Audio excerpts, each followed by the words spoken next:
वर्ण न्याला तुलसी जान, पढ़ने सुनने से कमल हो जाता है कल्याण। नारद जी बोले, हे राजन, यही कारण है कि कार्तिक मास के व्रत उद्यापन में तुलसी की जड़ में भगवान विष्णु की पूजा की जाती है। तुलसी भगवान विष्णु को अधिक प्रीति प्रदान करने वाली मानी गई है। राजन, जिसके घर में तुलसी वन है वह घर तीर्थ स्वरूप है, वहाँ यमराज के दूत नहीं आते। तुलसी का पौधा सदैव सभी पापों का नाश करने वाला तथा अभीष्ट कामनाओं को देने वाला है। जो श्रेष्ठ मनुष्य तुलसी का पौधा लगाते हैं वे यमराज को नहीं देखते। नर्मदा का दर्शन, गंगा का स्नान और तुलसी वन का संगम, ये तीनों एक समान कहे गए हैं। जो तुलसी की मंजरी से संयुक्त होकर प्राण त्याग करता है वह सैकड़ों पापों से मुक्ति ही क्यों न हो तो भी यमराज उसकी ओर नहीं देख सकते। तुलसी को छूने से कामिका, वाचिका, मानसिका आदि सभी पाप नष्ट हो जाते हैं। जो मनुष्य तुलसी दल से भगवान विष्णु का पूजन करते हैं वह पुनः गर्भ में नहीं आते, अर्थात जन्म मरण के चक्कर से छूट जाते हैं। तुलसी दल में पुष्कर आदि समस्त तीर्थ, गंगा आदि नदियां और विष्णु प्रवृत्ति सभी देवता निवास करते हैं। हे राजन, जो मनुष्य तुलसी के कष्ट का चंदन लगाते हैं उन्हें सहज ही मुक्ति प्राप्त हो जाती है और उन द्वारा किए गए पाप उनके शरीर को छू भी नहीं पाते।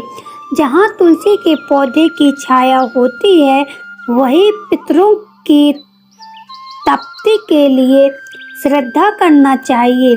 जिसके मुख में, कान में और मस्तक पर तुलसी का पत्ता दिखाई देता है उसके ऊपर यमराज भी दृष्टि नहीं डाल सकते।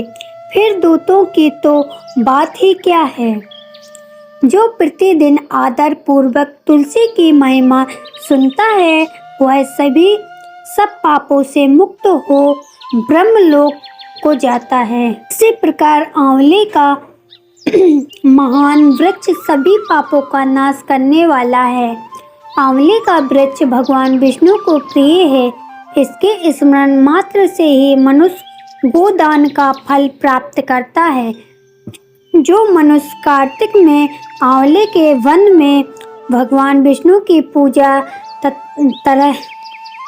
ततः आंवले की छाया में भोजन करता है उसके भी पाप नष्ट हो जाते हैं।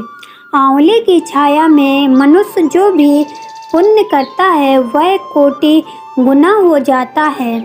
जो मनुष्य आंवले की छाया के नीचे कार्तिक में ब्राह्मण संपत्ति को एक बार भी भोजन देकर स्वयं भोजन करता है वह अन्न दोष से मुक्त हो जाता है। लक्ष्मी प्राप्त की इच्छा करने वाले मनुष्य को सदैव आंवले से स्नान करना चाहिए। नौमी अमावस्या, सप्तमी, संक्रांति, रविवार, चंद्र ग्रहण तथा सूर्य ग्रहण के दिन आंवले से स्नान नहीं करना चाहिए। जो मनुष्य आंवले की छाया में बैठकर पिंडदान करता है उसके पितर भगवान विष्णु के प्रसाद से मोक्ष को प्राप्त होते हैं। जो मनुष्य आंवले के फल और तुलसी दल को पानी में मिलाकर स्नान करता है उसे गंगा स्नान का फल मिलता है।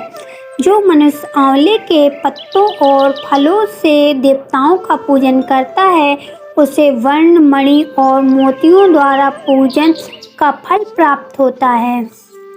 कार्तिक मास में जब सूर्य तुला राशि में होता है तब सभी तीर्थ, ऋषि, देवता और सभी यज्ञ आंवले के वृक्ष में वास करते हैं। जो मनुष्य द्वादशी तिथि को तुलसी दल और कार्तिक में आंवले की छाया में बैठकर भोजन करता है उसके 1 वर्ष तक अन्न संघर्ष से उत्पन्न हुए पापों का नाश हो जाता है।